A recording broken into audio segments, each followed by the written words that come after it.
I've always found my peace in the quiet places, the places where the only voices you hear are the wind and the birds. I am a birder, a pretty serious one at that. It's more than a hobby, it's a form of meditation. You learn to be still, to be patient, to notice the tiny, intricate details of the world that most people walk right past.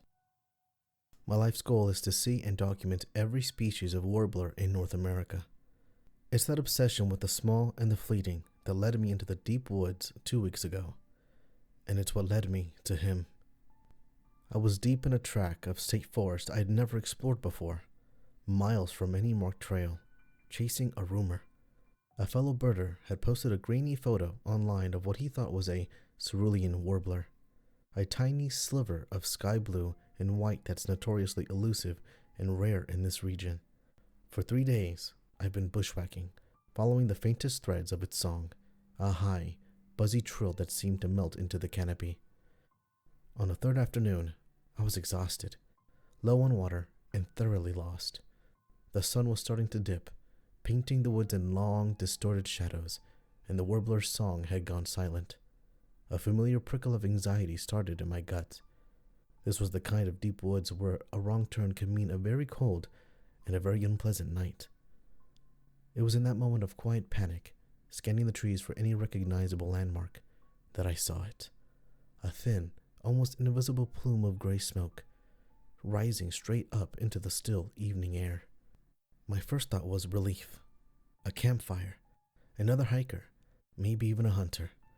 Civilization, perhaps. I pushed through a thicket of ferns, and there it was. Not a campsite, but a cabin.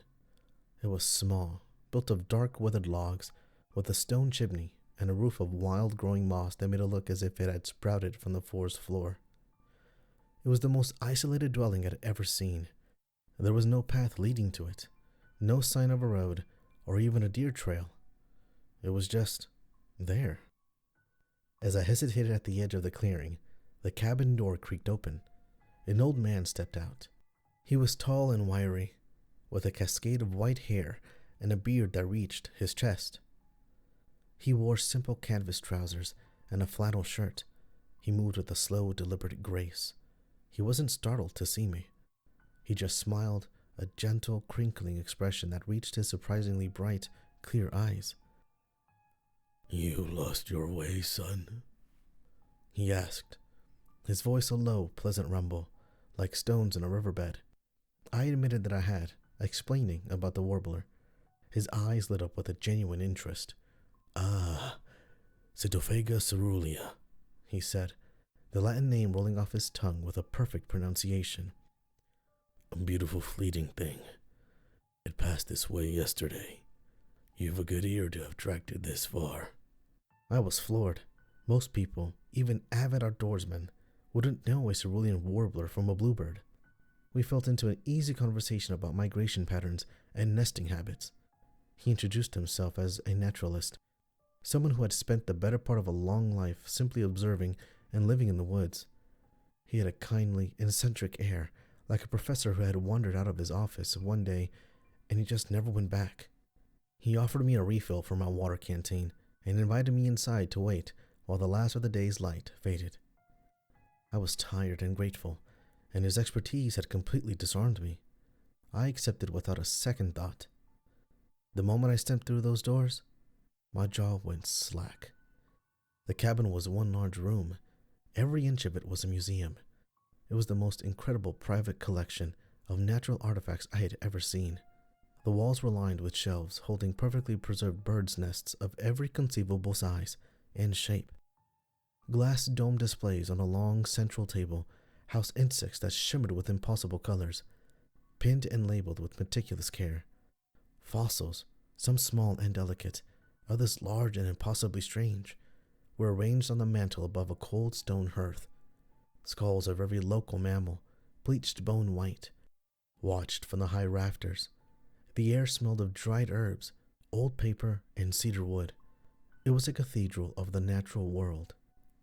"This is astounding," I managed to say, running my hand over a piece of petrified wood that felt like smooth stone. The old man beamed with pure, unadulterated pride. "It's my life's work," he said. "A collection of the forest stories. Each piece has a tale to tell, if you know how to listen." He was a wonderful guide. He took me through the collection, his knowledge encyclopedic, his passion infectious. He showed me the delicate, cup-shaped nest of a hummingbird, woven with spider silk and lichen. He pointed out the subtle differences in the skulls of a gray fox and a red fox. He had me look through a magnifying glass at the wing of a luna moth, a universe of pale green intricacy. I was in heaven. I could have stayed for days just listening to him. But as the evening wore on and the cabin grew darker, lit only by a few oil lamps, I started to notice things, small inconsistencies at first. Things a naturalist like me would notice. Things that felt off. He pointed out a robin's nest, a particularly large and sturdy one.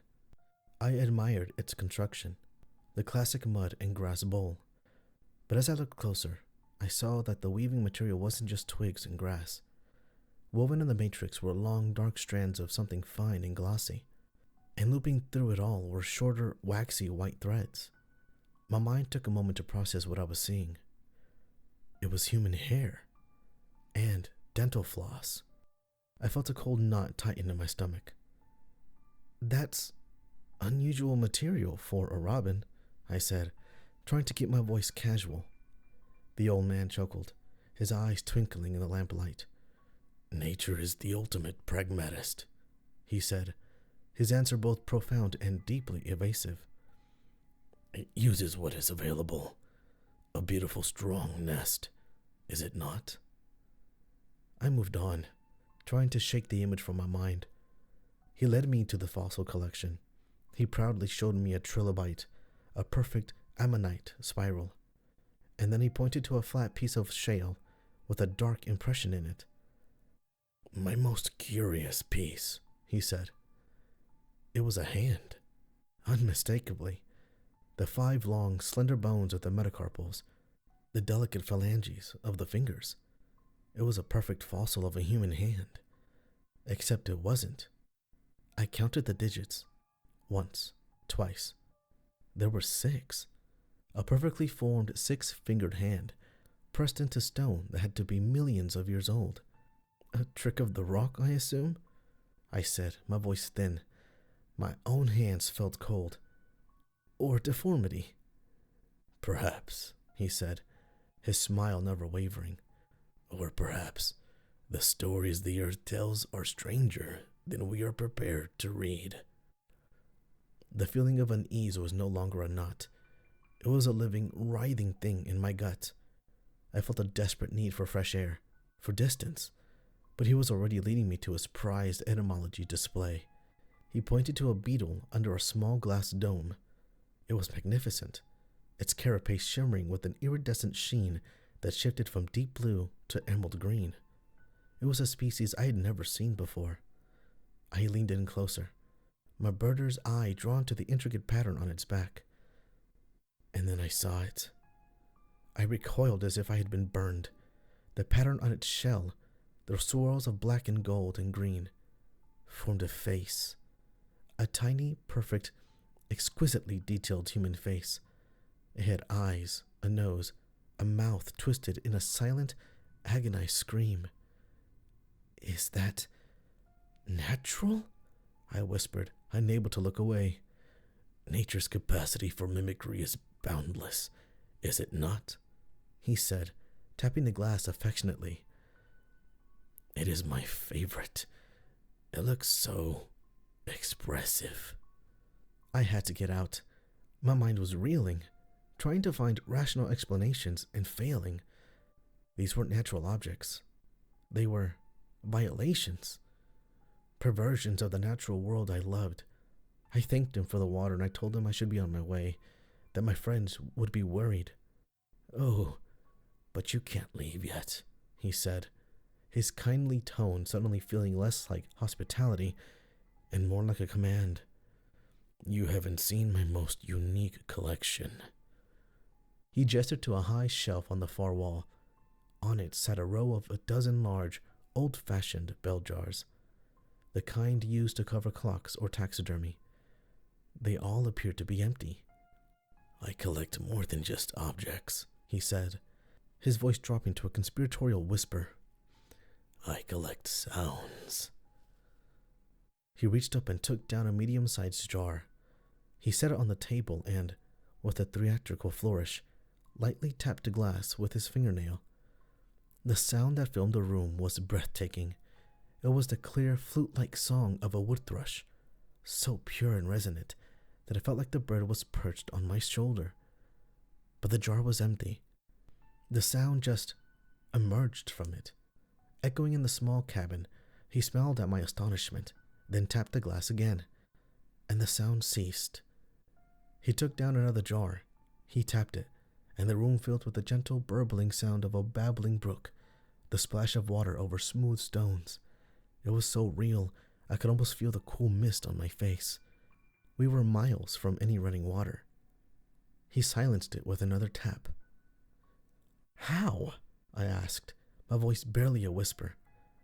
"Every moment has a sound," he said, his eyes distant. "Most are lost to the air as soon as they are made. A tragedy, don't you think? I have simply learned to preserve them, to keep them." He reached for a third jar, a smaller one tucked in the back. His expression was different now, not proud, but somber. He tapped the glass. The sound that came out was not from nature. It was the sound of a man crying. Not loud, theatrical sobs, but a quiet, hopeless, broken weeping that went on and on. It was the most desolate sound I had ever heard. It scraped at my nerves, made the hair on my arms stand on end. I felt like an intruder, listening to a moment of such private, profound grief.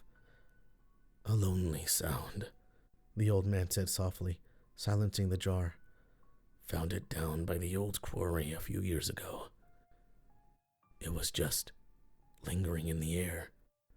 A shame to let it fade away." I was terrified. My heart was a frantic bird beating against the cage of my ribs. I stood up, my chair scraping loudly against the wooden floor. I really have to go." He turned to face me, and the kindly naturalist was gone. In his place was something else, something calculating. A collector's gleam was in his eyes, the look of a connoisseur appraising a rare new specimen. His gaze was locked on my face. "A moment," he said, taking a step closer. "Your eyes, remarkable. A very specific shade of blue, like a deep water lake just after a storm. I've been looking for that color. I can't seem to find it in the wild." The floor seemed to drop out from under me. I mumbled something about needing to use the restroom, a desperate, clumsy lie. I needed a second to think, to find a way out. He gestured to a simple curtain in the corner of the cabin, but my eyes darted past him, to a solid-looking wooden door next to the hearth. It was the only other door in the cabin, and it had a heavy iron bolt on it. It was his back room, his workshop. "Just need some fresh air, actually," I stammered, turning towards the main door. "As you wish," he said, but he didn't move to let me pass. He was blocking my exit. "Let me get you a bit more water for your journey. It is a long walk in the dark." He turned his back to me to go to the water barrel. It was my only chance. In 3 silent, trembling steps, I was at the bolted door. I don't know what I expected to find. More bones? More impossible artifacts? My hand was shaking as I quietly, carefully, lifted the heavy iron latch.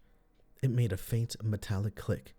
I pulled the door open just a crack, just enough to peer inside. The room was small and meticulously organized, and it was filled with human things. On one wall, dozens of driver's licenses were mounted in neat rows, like pinned butterflies. I could see the faded, smiling faces of men and women, young and old. The names of missing persons from news reports over the years flashed through my mind. On a table beneath them, a large flat glass case displayed a horrifying collection of human teeth, sorted by size and type, incisors, canines, molars, all gleaming under the lamplight. But it was the object on a small pedestal in the center of the room that made my breath catch in my throat and my blood turn to ice. It was a single large bell jar, bigger than the others, gleaming and empty, and affixed to its wooden base was a small new-looking paper label. The ink was fresh. The handwriting was the same meticulous script as the labels on his other specimens. It read, "The Sound of Disbelief." The water barrel splashed behind me. He knew. I didn't hesitate. I threw the door to the back room open and bolted for the main entrance. I shoved past the table, sending a glass dome crashing to the floor. The old man was impossibly fast. He wasn't the slow, graceful elder from before.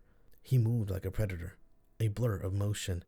He covered the 10 feet between us in a single bound, his hand clamping down on my shoulder like a steel trap. His strength was unnatural, immense.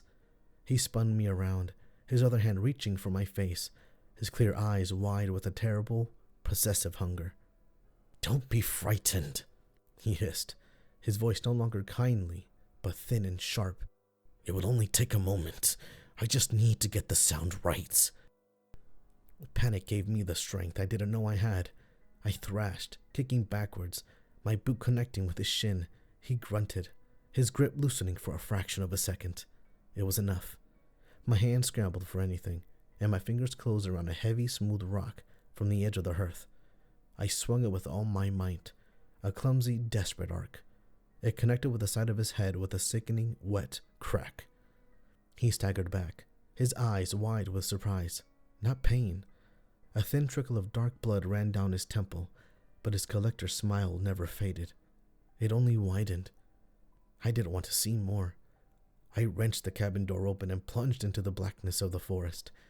I ran harder than I ever had in my life, heedless of the branches that whipped at my face, the roots that tried to trip me. I didn't dare look back.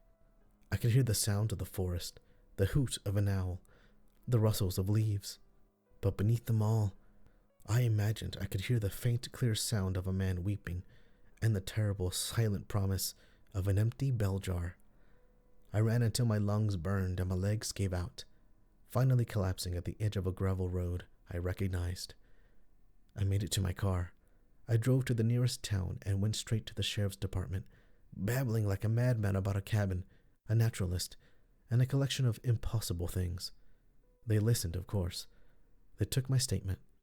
They saw the scratches on my face and the sheer terror in my eyes. The next day, 2 deputies drove me there. I led them back to the clearing, to the exact spot where I followed the plume of smoke. There was nothing. No cabin, no clearing, no broken ground or sign of a foundation. Just an unbroken expanse of ancient trees and thick undergrowth, as if nothing had ever stood there at all. They looked at me with a mixture of pity and suspicion. They think I was dehydrated, that I got lost and hallucinated the whole thing. There's no proof. There's nothing. All I have is the memory of a nest woven with human hair, of a 6-fingered hand, of a beetle with a screaming face, and the echoing silence of an empty jar waiting for a sound that, thank God, I never made. I don't go birdwatching anymore. The woods are no longer quiet for me. Every time the wind rustles the leaves, I hear the ghost of a sound, and I wonder what other collectors are out there, listening.